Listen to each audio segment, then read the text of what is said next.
সকালে দেখেছো তোমরা মহারাষ্ট্র থেকে এক দাদাভাই দেখা করতে এসেছিলো সোনা বাবার সাথে, তারপর চলে গেল। তারপরে আসলো অরূপ, সঙ্গীতা আর আয়ানকে নিয়ে এসেছিলো। তো সকালে ক্লাস করে তারপরে স্নান টান করে তারপরে এসেছিলো। তো ওদের অনেকটাই মন ভেঙে গেছে, মানে এসে খুব কান্নাকাটি করছিল। অরূপ তো থাকছিলই না, সামনে বেরিয়ে যাচ্ছিলো সামনে থেকে, অনেকটাই ভেঙে পড়েছিল। আর সঙ্গীতা খুব কান্নাকাটি করছিল। তো রিয়াও আসতো, শুধু কৌশিকদা নেই বলে আসতে পারিনি। কারণ কি কৌশিকদা যদি থাকতো অসুবিধা হতো না। আর কৌশিকদারও ওখানে মনটা খুবই খারাপ, দুর্গাপুর থেকেই মানে মনটা খুবই খারাপ, বারবার করে ভিডিও কল করছে, কথা হচ্ছে।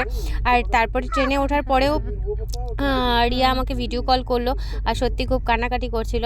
মানে কার্তিক তো বলছে তুমি যে আমাকে বলছে তুমি তো সেই কালকে রাত্রি থেকে কান্না শুরু করেছো আর আজকে পুরো বাড়ি অবধি চলবে নাকি। তো মানে সত্যি কথা খুবই মনটা খারাপ, সবারই মনটা খারাপ।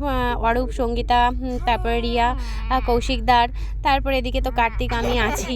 তো যাই হোক, কি করব, এটা তো আমাদের মেনে নিতে হবে সবটাই। আবার দেখা হবে, কারণ আমাদের তো গন্তব্যস্থল একটাই হয়ে গেছে। তো সেই কারণে নিশ্চয়ই আবার দেখা হবে, আবার একসাথে আসা হবে, একসাথে থেরাপি করানো হবে। কিন্তু 2 মাসে যে মানে এই জিনিসটা আমাদের এত আপন হয়ে গেছি আমরা সবাই মিলিয়ে, তো কি বলবো। তো দেখো এখানে সঙ্গীতা বসে বসে কাঁদছে, আমার তো চোখটা দেখেই বুঝতে পারছো। কার্তিক ভিডিওটা করছিল, ওখানে অরূপ দাঁড়াচ্ছিল না, বারবার বেরিয়ে চলে যাচ্ছিলো। তো যাই হোক, সব মিলিয়ে খুব কষ্ট হচ্ছিল। আর অরূপ আমাদের ছাড়তে গেছিলো, সত্যি অরূপ ছিল বলে আজকে অনেকটা হেল্প হয়েছে। Thank you so much Arup, আজকের জন্য তোমাকে। ও না থাকলে সত্যি আমাদের খুব অসুবিধা হয়ে যেত, কারণ ওই বাইরে আমরা কুলি পাচ্ছিলাম না, যেহেতু আমাদের প্রয়াগরাজ থেকে না রামবাগ থেকে টিকিট করেছিলাম। প্রয়াগরাজে অনেক রাত্রে ছিল, সেই কারণে আমরা রাত্রে টিকিটটা করিনি, আর সেজন্য রামবাগ থেকে করেছিলাম। আর কুলি পাওয়া যাচ্ছিল না, আর ও না আসলে সত্যি খুব অসুবিধা হতো গো।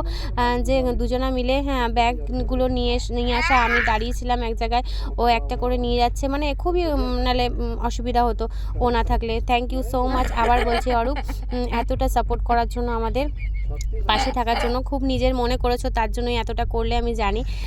তো যাই হোক, তারপর তো ট্রেনও চলে আসলো আমাদের 3:40-এ, একদম পারফেক্ট টাইমেই ট্রেন ছেড়েছে।